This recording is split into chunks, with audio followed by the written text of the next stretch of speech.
እኔ የወንጌል አማኝ ነኝ። እኔ ፕሮቴስታንት ነኝ።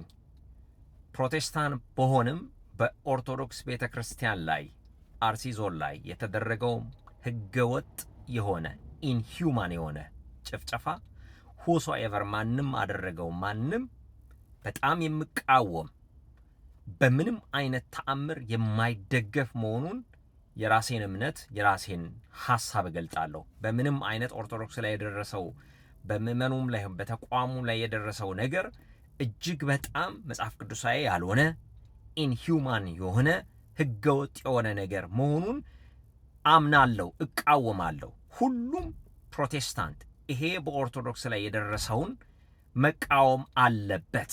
የኔ ሃይማኖት ስላልተነካ ብዬ አልቆምም።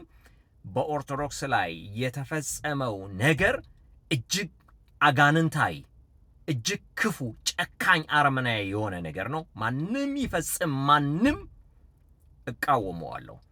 ፕሮቴስታንት ነኝ፣ የወንጌል አማኝ ነኝ። ይሁንም በኦርቶዶክስ ላይ የተፈጸመው ነገር በጣም እቃወማለሁ። እጅግ በጣም አጸያፊ ነገር ነው። ኦርቶዶክስ በኢትዮጵያ ኢኮኖሚም ሆነ በኢትዮጵያ በማህበራዊ ጉዳይ በተለያየ ጉዳይ ላይ ለሀገር ያደረገችው አስተዋጽኦ ከማናችንም በላይ ናት። ውሸት አይደለም፣ እውነት ነው።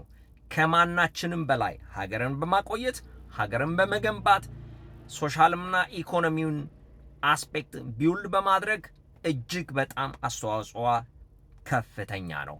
መንግስት ባጠፉ ተቋማት ላይ ባጠፉ ወገኖች ላይ ቀድሞ ቢችል ወንጀሉን ማስቆም አለበት፣ ፕሮቴክት ማድረግ አለበት። ከተፈጸመም ወንጀል ፈጻሚዎችን በህግ ወደ ህግ በማምጣት ተገቢውን አስተማሪ ቅጣት ማድረግ አለበት ብዬ አስባለሁ።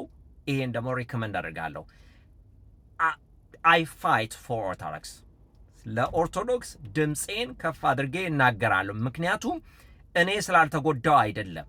ኦርቶዶክስ ማለት እንደ ተቋም ብቻ ማየት አይደለችም። ኦርቶዶክስ ማለት ምእመንም ጭምር ነው።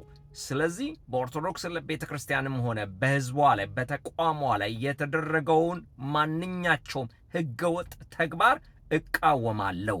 እንደ ፕሮቴስታንት እቃወማለሁ። I can be voice for those who are victim። ለተቋሟም ለህዝቧም ድምፄን ከፍ አድርጌ እናገራለሁ። ፕሮቴስታንት ነኝ፣ ግን በኦርቶዶክስ ቤተክርስቲያንና በህዝቧ ላይ የተደረገውን የሚደረገውም ነገር ከዚህ በኋላ በቃ ሊባል ይገባል። ፕሮቴስታንት ወገኖቼ፣ አገልጋዮች ይሄን በመቃወም እባካችሁ ወደዚህ ሙቭመንት እንድትገቡ ስል እጠይቃለሁ። ለደረሰባችሁ ነገር በጣም አዝናለሁ። እግዚአብሔር መጽናናትን ይስጣችሁ ወገኖቼ ኦርቶዶክሶች። እግዚአብሔር ያበርታችሁ፣ እግዚአብሔር ይካሳችሁ። አትወድቁም። እናንተን በመጣል ሃይማኖታችን ማንም ሰው ሊያስቀይር አይችልም ብዬ አምናለሁ። እናንተ ወገኖቼ ናችሁ። እናንተ ለኔ ላለውበት ለፕሮቴስታንት ለወንጌል አማኝ ትልቅ ዋጋ የከፈላችሁ ናችሁ። እንወዳችኋለን። በግሌ ወዳችኋለሁ፣ አከብራችኋለሁ። እግዚአብሔር ያጽናናችሁ፣ እግዚአብሔር ይርዳችሁ። ከጎናችሁ ነኝ ፐርሰናሊ። ፕሮቴስታንቱ ሙስሊሙም ሁሉ ከናንተ ጎን ነው።